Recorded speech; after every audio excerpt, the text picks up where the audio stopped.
In this video, I'm going to show you how to make your slide animation only work when you enter that slide in your Canva presentation. So here I have this presentation. I have 3 slides. The first slide has an animation when you enter and leave that slide. So I'm going to show you how that looks when I click present. As you can see, there's an animation in the beginning, and then when I leave that slide, there's an animation as well. So I want to remove that leaving animation. I want to make it so that it only works when I enter that slide. So click on that slide that has the animation, and then click on animate at the top bar. And then you'll see that which animation you chose. It's already going to be selected. Just click underneath it. There's both on enter and on exit. Just click on enter.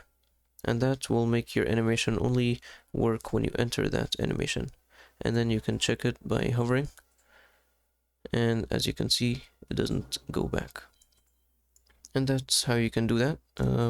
If that helped you, please don't forget to like and subscribe.